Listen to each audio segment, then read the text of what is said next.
आप देख रहे हैं कथनी करनी। सिर्फ जो है तो अगर प्रधानमंत्री पसमानदा मुसलमान की बात कर रहे हैं तो उनके विरोध में इस तरह की जो बातें कर रहे हैं और इन लोगों ने कुछ किया नहीं हो और प्रधानमंत्री कर रहे हैं तो उनको करने भी नहीं। तो जब धोबी के वहाँ शादी नहीं कर सकते, रहीम के वहाँ से नहीं कर सकते, अंसारी के वहाँ से नहीं कर सकते, तो इसका मतलब सारे लोग अलग अलग हैं।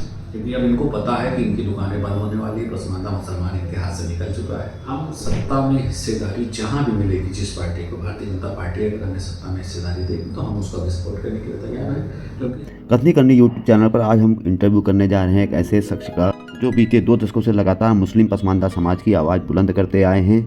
पसमानदा समाज को वक्फ बोर्ड एक्ट से क्या लाभ और नुकसान होने वाला है, इस बारे में हम जानेंगे। वसीम राइन ऑल इंडिया पसमानदा मुस्लिम समाज के राष्ट्रीय उपाध्यक्ष हैं, तो हमें बताएंगे कि पसमानदा समाज के अंतर्गत कौन लोग आते हैं और इस समाज को क्या लाभ और क्या नुकसान होने वाला है। वर्तमान समय में देश की सबसे बड़ी इसमें मुश्किल और जो सबसे ज्वलंत मुद्दा है वो है वक्फ बोर्ड बिल। इस एक्ट के पास हो जाने के बाद राष्ट्रपति द्वारा पास करने, पहले ये लोकसभा और राज्यसभा में पास होने के बाद राष्ट्रपति 2-3 मुल्कों द्वारा इसको पास किया गया, लेकिन इस बीच काफ़ी विरोध है। सुप्रीम कोर्ट में इसकी 16 अप्रैल को सुनवाई होनी है। 17 से अधिक इसके बारे में याचिकाएं दायर हो चुकी हैं, लेकिन जमीनी स्तर, जमीनी हकीकत क्या है, पसमानदा मुसलमानों को जोड़ कैसे देखा जा रहा है, गरीब, वंचित, दलित, इस तरह के जो मुस्लिम वर्ग है उसको क्या परेशानी है और उसका समस्याओं का कैसे निदान होगा, का भविष्य कैसे उज्जवल करने जा रहा है ये वक्फ बोर्ड बिल। और आम मोहल्लों और गलियों से लेकर के राष्ट्रीय स्तर तक इसके बारे में क्या प्रचार है, क्या प्रचार प्रसार अब तक हो पाया है, लोगों तक क्या बात पहुंच पाई है, कौन कौन से इसके मुद्दे हैं, कौन कौन से ऐसे पहलू हैं जिनके बारे में लोग जानते हैं या नहीं जानते हैं, अनभिज्ञ हैं। आइए इस बारे में जानते हैं वसीम राइन जी से, जो हमें प्रयास बताएंगे। आप लंबे समय से पसमानदा समाज की आवाज़ बने हुए हैं, जिले से लेकर प्रदेश स्तर तक आपने बहुत आवाज़ उठाई, कई आंदोलन किए और कई सभाएं आपने की, इसमें अपने उद्घोषणा में आपने जो भी भाषण दिए वो पसमानदा समाज के हित के लिए। पहली बार देश में पसमानदा समाज को उम्मीदीकरण नजर आ रही है वक्फ बोर्ड बिल पास होने के बाद। इस बारे में आपका क्या कहना है? देखिए, देश के लोकप्रिय प्रधानमंत्री वो आज़ादी के बाद पहले प्रधानमंत्री हैं जिन्होंने पसमानदा मुसलमानों की बात खुल कर की। आज तक आज़ादी के बाद किसी प्रधानमंत्री ने, जो ये दबे कुचले पिछड़े मुसलमान थे, किसी ने सुध नहीं ली और किसी ने बात भी नहीं की। 2022 से प्रधानमंत्री कई बार पसमानदा मुसलमानों का नाम लिया। ये वक्फ बिल भी आया है। वक्फ बिल जो है, आज इत्तेफाक से जितने लोग विरोध कर रहे हैं वक्फ बिल का कि ये बिल गलत पास हुआ है, उससे पूरे मुसलमानों को, पूरी कौम को गुमराह कर रहे हैं। क्योंकि ये वही लोग हैं जो वक्फ की ज़मीनों पर कब्जा किए हुए हैं, चाहे मौलाना अरशद मदनी हो, चाहे महमूद मदनी हो, चाहे ओवैसी साहब हों या पर्सनल लॉ बोर्ड के पदाधिकारी हों। ये सब वक्फ खोर हैं, वक्फ चोर हैं, वक्फ पे डकैती डाले हुए बैठे हुए हैं। इस सरकार का बहुत अच्छा फैसला है और सरकार से डरे हुए हैं लोग, क्योंकि जो अब तक इनका कब्जेदारी चली आ रही थी वो इनको लग रहा है कि सरकार हमारे पर कार्रवाई करेगी, इसलिए ये पूरी कौम को गुमराह करने की कोशिश कर रहे हैं कि आपकी मस्जिदें चली जाएंगी, आपकी ईदगाह चली जाएगी, आपका कब्रिस्तान चला जाएगा। जबकि सीधे देश के गृह मंत्री ने कहा है कि हम कुछ नहीं कर रहे हैं, कोई चीज़ जाने वाली नहीं है, लेकिन पूरी कौम को गुमराह करके आंदोलन का रूप देना चाह रहे हैं। लेकिन पसमानदा मुसलमान इनकी जाल में फंसने वाला नहीं, क्योंकि इनकी आबादी 15% है और पसमानदा जो मुसलमान है उनकी आबादी 85% है। और हम पसमानदा मुसलमान पहली बार वक्त में अगर कोई हिस्सेदारी मिलने की उम्मीद है तो देश के प्रधानमंत्री के नेतृत्व में, और ये महिलाओं को मिली है। आज तक इन लोगों ने कुछ नहीं किया। जो मकसद था वक्त की ज़मीन का कि गरीब पिछड़े मुसलमानों को फ़ायदा मिलेगा, आज तक इन्होंने किसी ऐसे गरीब, बेवा, यतीम जो बच्चे होते हैं, जिनके माँ बाप नहीं, यतीम बच्चे हैं या बेवा होते हैं या कमज़ोर लोग हैं, किसी को वक्त का फ़ायदा इन लोगों ने नहीं पहुँचाया। ये अपना फ़ायदा सिर्फ करते रहे हैं। अच्छा, आपका जो संगठन है ऑल इंडिया पसमानदा मुस्लिम महाज, इसके आप राष्ट्रीय उपाध्यक्ष हैं, तो ये संगठन कितना पुराना है और अब तक पसमानदा समाज के लिए क्या क्या आवाज़ें उठाता है, उनके हित के लिए क्या कार्य किए, इस बारे में बता दीजिए। देखिए, हमारा संगठन बिहार से 98 से चालू हुआ है। खलील 27 साल पुराना हो। खलील अहमद राइन ने इसको और कुछ लोग मिल के इसका गठन किए थे, और इस संगठन चलाने के लिए खलील अहमद राइन की जान भी चली गई, क्योंकि उस समय के जो अशराफ, जो हमारे वहाँ के ब्राह्मण मुसलमान थे, वो विरोध कर रहे थे कि ये संगठन न चले, और उनसे कहा कि आप जो है ये संगठन न चलाइए वरना आपके लिए ठीक नहीं होगा। उसी पीरियड में। धमकियाँ आई काफी। हाँ, उनका किडनैप हो गया, आज तक उन्हें कुछ नहीं पता चला कि वो कहाँ चले गए। लेकिन संगठन आज भी अपना काम कर रहा संगठन चल रहा है और ये रैन समाज के खून से भी समझ लीजिए सींचा हुआ है, और ये आज इतनी ऊंचाइयों पे ऑल इंडिया पसमानदा मुस्लिम महाज पहुँचा है, तो उनकी कुर्बानी है, जिसकी बदौलत ये संगठन पूरे देश में काम कर रहा है इस समय। और पसमानदा मुसलमानों हमेशा हम लोग का जो है सामाजिक बराबरी के लिए, सत्ता में हिस्सेदारी के लिए और रोजी रोटी के लिए जो है यही हमारे संगठन का मुख्य काम रहा है हमेशा। और बिहार में काफ़ी फायदा मिला है, पसमानदा समाज के कई लोगों को जो है राज्यसभा जाने का मौका मिला, एमएलसी बनने का मौका मिला।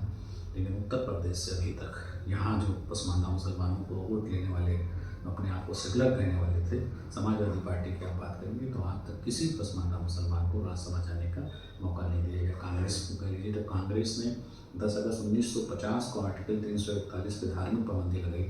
दलित रिजर्वेशन का मामला है कि जो हिंदू होगा उसी को फायदा मिलेगा, मुसलमानों को उससे अलग कर दिया। आज जो रिजर्व सीट है उस पर दलित मुसलमान चुनाव नहीं लड़ पा रहे हैं, ये कांग्रेस की देन है। कांग्रेस सबसे बड़े धोखेबाज, सबसे ज़्यादा मुसलमान को नुकसान पहुँचाने वाली पार्टी है।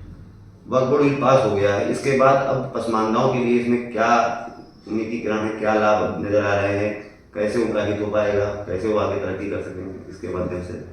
देखिए, जो बिल पास हो गया अब तो एक्ट बन गया है, बिल का तो काम खत्म हो गया, अब एक्ट बन गया है।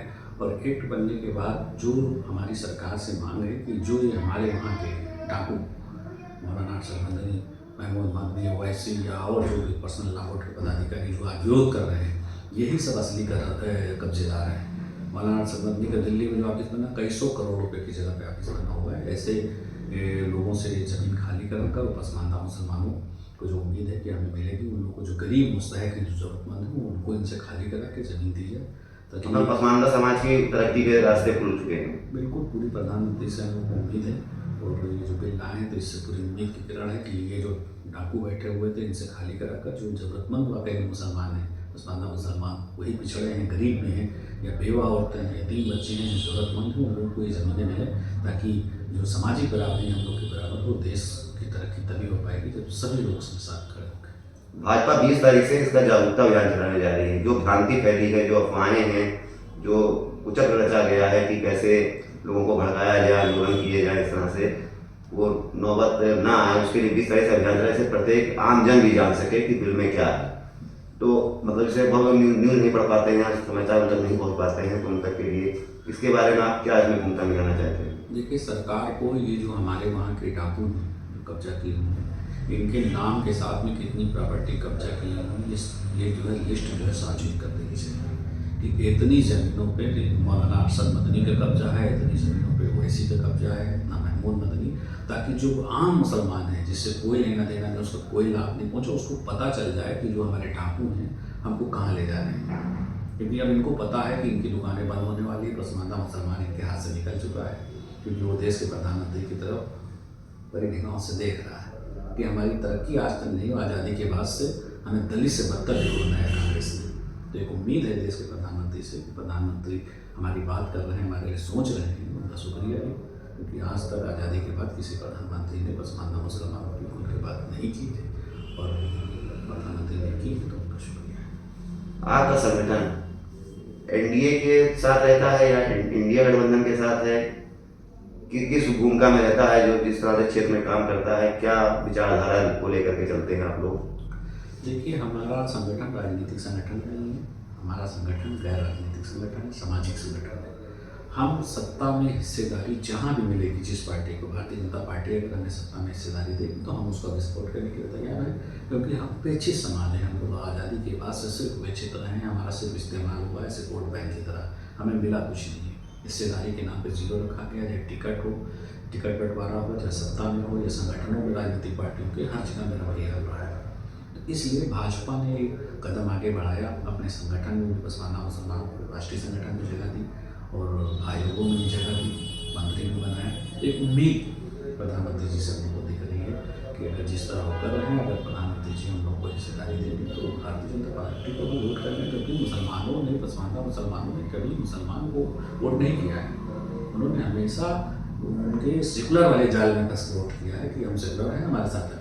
तो जिसको नफरत वाली पार्टी बताया, नफरत वाली पार्टी भाजपा को बताया, उसने 2 राष्ट्रीय उपाध्यक्ष पसमानदा मुसलमान को बना दिया और सपा वाले एक भी राष्ट्रीय उपाध्यक्ष नहीं हुए उनके वहाँ। दो सवाल हमारे एक ही चीज़ से जुड़े हुए हैं।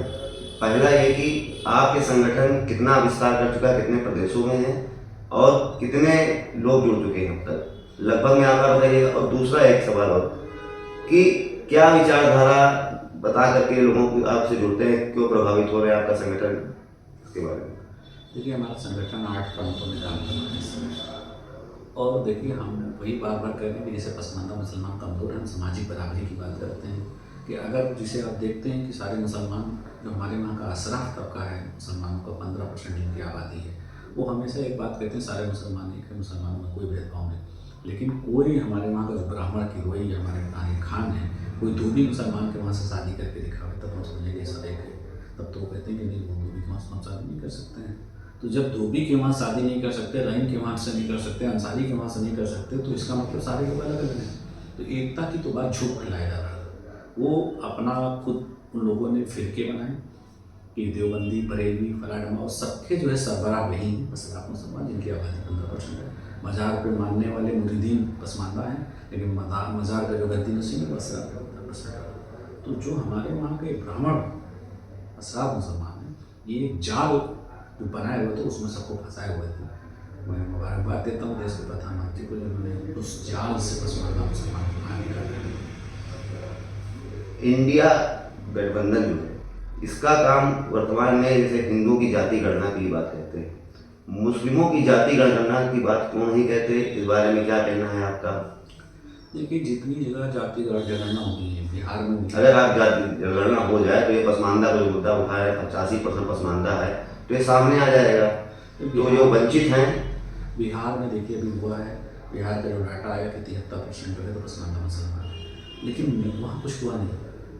तो जाति जनगणना से ये विपक्षी पार्टियाँ जो कह रही हैं कि जाति जनगणना हो जाए, पहले वो अपने संगठन में तो हमें जगह देते हैं। उनको तो पता ना, तो डाटा आ गया कि 73% जो है पसमानदा मुसलमान है, वहाँ हमारे कास्ट डाटा आ गया बिहार में, तो कम से कम पहले अपने संगठनों में तो जगह दें हमको कि वही नहीं हो रही तो हम अपने वहाँ जगह दे रहे हैं पहले।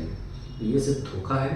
इन लोग कौम को पूरे जो है तो आबादी को गुमराह कर रहे हैं सिर्फ विपक्ष में कि एक जो है जाति जनगणना हो जाए। आप अपने वहाँ पहले जो जनगणना के हिसाब से जनगणना का रिजल्ट आ गया, 2 जगह हो चुका है, तो आप वहाँ क्यों नहीं कर रहे हैं? जहाँ कांग्रेस की सरकार आप क्यों नहीं कर रहे हैं वहाँ, अपने वहाँ दीजिए। लेकिन सिर्फ जो है तो अगर प्रधानमंत्री पसमानदा मुसलमान की बात कर रहे हैं तो उनके विरोध में इस तरह की लोग बातें कर रहे हैं और इन लोगों ने कुछ किया नहीं हो और प्रधानमंत्री कर रहे हैं तो उनको करने भी नहीं दे रहे हैं। एक ऐसा भी सुनने में आ रहा है, लोगों में चर्चाएं हैं, जो राजनीतिक विश्लेषक हैं, वरिष्ठ पत्रकार हैं और बुद्धिजीवी वर्ग के लोग हैं, वो कहते हैं अगर यही कंडीशन अगर कांग्रेस के समय में होती और उनके द्वारा लागू किया जाता तो विपक्ष शायद विरोध ना करता। देखिए कांग्रेस ने भी जो है तो 2013 में वक्त बिल में अमेंडमेंट किया था, संशोधन किया था, और इससे पहले 24 के चुनाव में जो है तो संविधान बताया बदल रहा है, क्योंकि संविधान में पता नहीं कितने बदलाव उन्होंने किए 55 साल में। 55 साल कांग्रेस ने हुकूमत की, उसमें 77 बार जो है बदलाव किया है। लेकिन एक हवा बना दिया कि अगर प्रधानमंत्री को फैसला ले रहे हैं तो सारा विपक्ष एक होकर सिर्फ प्रधानमंत्री को घेरने के लिए की है। वही हाल हुआ बिल का। आज पूरे कौम को गुमराह कर रहे हैं कि जो है मस्जिद जा रही है, वो ईदगाह जा रहा है, मजार जा रही है, जबकि कुछ नहीं जा रहा है। ये हमारे पसमानदा मुसलमानों से अपील है कि आपको समझना चाहिए और पढ़ना चाहिए कि जो बदलाव हुए हैं उसमें जागरूक होना होगा कि क्या बदलाव हुए हैं। और ये गुमराह करने वाले लोग हैं, जैसे 24 में संविधान बदलवा रहे थे, उसी तरह इस समय जो है तो मस्जिद और मजार सब जा रहे हैं। तो ये गलत अफवाह फैला रहे हैं। जो अफवाह फैलाने वाले लोग हैं, बल्कि पूर्व सांसद आदिब साहब तो धमकी तक दे रहे हैं पसमानदा मुसलमानों को कि जो सरकार के साथ मुसलमान हैं उनसे हुक्का पानी बंद कर दो, उनसे रिश्ता तोड़ दो। तो ऐसे लोगों के खिलाफ सरकार को कार्रवाई करना चाहिए जो खुलेआम धमकी दे रहे हैं। बहुत धन्यवाद आपका। पसमानदा समाज के राष्ट्रीय उपाध्यक्ष वसीम राइन जी हमारे साथ थे। उन्होंने पूरी जानकारी दी और बताया कि क्या लाभ है और क्या फायदे होने वाले हैं आने वाले समय में।